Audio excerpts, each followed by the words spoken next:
नमस्कार. आज आपण पाहणार आहोत हस्तरेषा ज्योतिष. जसे ज्योतिषशास्त्रामध्ये 9 ग्रह असतात तसेच आपल्या हातावर देखील 9 ग्रह असतात. ते कुठं असतात ते आज आपण पाहू आणि त्याचे महत्त्व काय ते देखील आज आपण पाहणार आहोत. तर तर्जनी बोटाच्या खाली जो पर्वत असतो त्याला गुरुचा पर्वत म्हणतात. आणि अंगठा आणि तर्जनीच्या खाली जो पर्वत आहे त्याच्या खाली मध्यभागी मंगळ पर्वत असतो. तो फुगीर असेल तर तो माणूस जास्त क्रिएटिव्ह असतो, काम वगैरे तो धडाडीने करणारा असतो. तसंच करंगळी आणि हा शुक्राचा पर्वत आहे, त्याच्यामध्ये देखील हा जो उंचवटा आहे याला मंगळाचा पर्वत म्हणतात. हा देखील फुगीर असेल तर असं माणसं भीत नाहीत कशाला, आणि अशा माणसांशी बोललं कोणी तरी त्यांना आधीची काहीतरी ओळख असल्यासारखं जाणवते. तरी तर्जनीच्या खालचा गुरुचा पर्वत, मध्यमेच्या खालचा हा शनीचा पर्वत आणि अनामिकेच्या खालचा हा सूर्याचा पर्वत, करंगळीच्या खालचा हा बुधाचा पर्वत, हा शुक्राचा पर्वत. आणि इथं मध्ये मनगटाच्या वर जो थोडा खड्डा दिसतोय तो असतो केतूचा पर्वत. अंगठ्याच्या खाली जो पर्वत असतो त्याला शुक्राचा पर्वत म्हणतात. आणि हा खोलगा मध्यभागी असतो हा राहूचा पर्वत म्हणण्यापेक्षा राहू आणि केतू यांना फारसे महत्त्व नसते. पण इथून जर एखादी रेषा वर जाणारी असेल आणि ती पातळ असेल तर अचानक व्यक्तीला धनलाभ होतो. कोणत्याही पद्धतीनं लॉटरी, जुगार, सट्टा अशा मार्गाने देखील फायदा होतो. नमस्कार. चॅनलवर आपलं सगळ्यांचं पुन्हा एकदा सहर्ष स्वागत आहे. तरी आज आपण बोलणार आहोत हस्तरेषा ज्योतिषविषयी. तर आज आपण आपल्या हातावर प्रमुख 3 रेषा असतात. ह्या बोटांच्या खाली ही रेषा आहे, हिला म्हणतात हृदय रेषा. अंगठ्याशेजारी जी रेषा आहे, अंगठ्याला जे गोलाकार मनगटापर्यंत आलेली जी रेषा आहे ती आयुष्य रेषा आहे. आणि जी त्या दोन्हींच्या मध्ये जी रेषा असते ती जोडलेली असते आयुष्य रेषेला, किंवा वेगळी देखील असते. तर वेगळी असेल तर स्वतंत्र विचाराचे व्यक्ती असे असतात.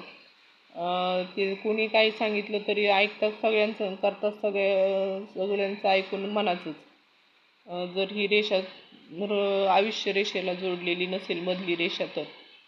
आणि ही रेषा जितकी लांब तितकी माणसाची बुद्धी ही तीव्र तीक्ष्ण असते आणि बुद्धीने काम करणारे असतात, बुद्धिजीवी असतात अशी लोक. तर खालपासून एखाद्या मणिबंधापासून वरती जाणारी रेषा असते तिला म्हणतात भाग्यरेषा. ही भाग्यरेषा शनी पर्वतावर जाऊ शकते. शनीचा पर्वत म्हणजे मध्यबोट, गुरुचा पर्वत म्हणजे गुरुचं बोट. हा गुरुचा बोट पहिलं जे आहे ते 1 नंबरचं अंगठ्या शेजारचं, किंवा सूर्याच्या बोटाकडं जाणारे असेल म्हणजे सूर्याचं बोट म्हणजे करंगळीच्या शेजारचं बोट, आणि बुधाकडं जाणारी म्हणजे बुधाकडं. तर ह्या पर्वतांचे गुण विशेष असतात. गुरुकडं जाणारे जी भाग्यरेषा असते ती वाणीच्या, शिक्षकांच्या, अशा जे गुरु असतात, ज्ञान देतात, त्यांच्या माध्यमातून त्या व्यक्तीला पैसा मिळवून देतात. शनीचं जे बोट आहे, शनी हे म्हणजे धर्म, नीती, अर्थ याचं पर्वत असतो. त्या पर्वताकडे जर गेलेला असेल तर अशा माध्यमातून जमीन, कोळसा, शनी संदर्भात जे पण गोष्टी असतात त्यातून पैसा आणि मानसन्मान व्यक्तीला मिळवून देतो. पण ही भाग्यरेषा ही अत्यंत पातळ हवी, जाड अशी नको. जाड भाग्यरेषा असेल तर त्याचा काही उपयोग होत नाही. तर आपण आता बोलणार आहोत सूर्याचं बोट. सूर्याच्या बोटाकडे जाणारी भाग्यरेषा असेल तर असं म्हणजे सूर्य म्हणजे काय असतो तर सगळ्या ग्रहांचा राजा, म्हणजे राजा तुल्य स्थान, म्हणजे सर्वोच्च स्थान मिळवून देणारं हे सूर्याचं बोट आहे. ह्या लोकांना व्यापार, राजनीती अशा पद्धतीने यांना वर्क केलं तर यांना फायदा होतो किंवा शासकीय याच्यातून यांना लाभ मिळतो. आता हे करंगळी खालचा पर्वत आहे बुधाचा पर्वत. तर ह्या पर्वताकडे जाणारी भाग्यरेषा असेल तर अशा व्यक्तींना वाणीच्या संदर्भातून पैसा आणि मानसन्मान मिळतो, धन मिळतं. वाणी बुध हा वाणीचा कारक ग्रह आहे. डॉक्टर असे ज्यांना बोलून किंवा वकील असे लोक आहेत त्यांना ह्या क्षेत्रात यश मिळते. आता राहिला शेवटी शुक्राचा पर्वत. शुक्राकडं पण जर झुकलेली अशी भाग्यरेषा असेल, तिकडं डोकं वळत असणारी, तर अशा लोकांना ही लक्झरीशी संदर्भात म्हणजे दागदागिने, कपडे, ऐषारामीचे जे वस्तू असतात त्यातून यांना लाभ मिळतो.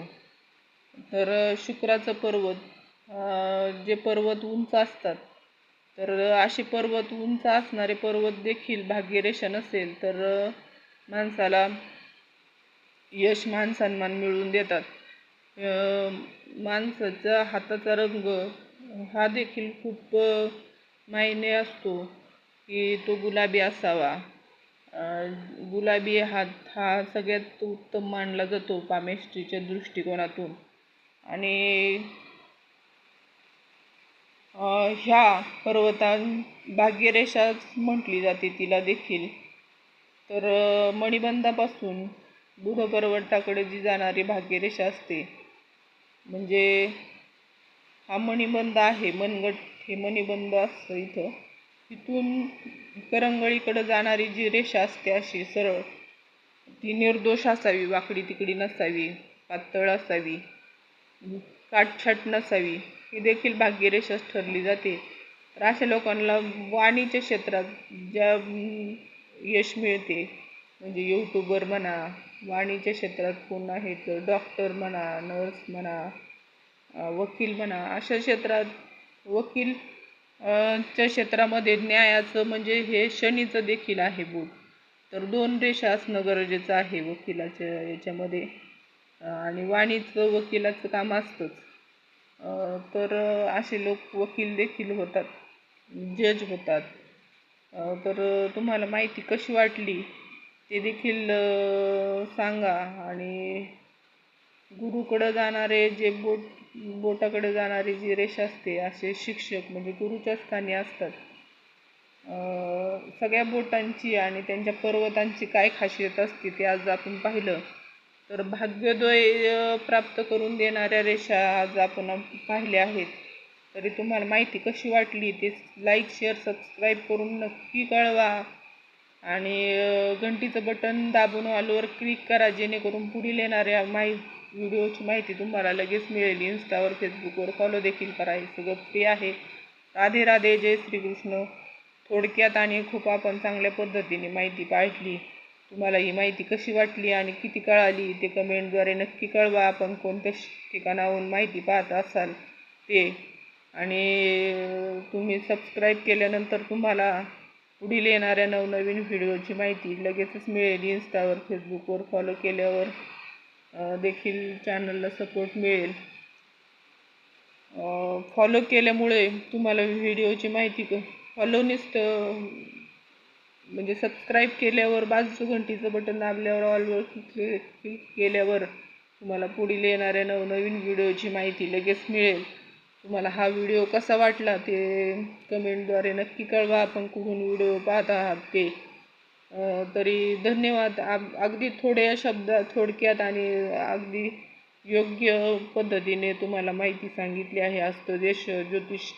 तर तुम्हाला देखील यावरून हस्तरेषा ज्योतिष पाहता येईल.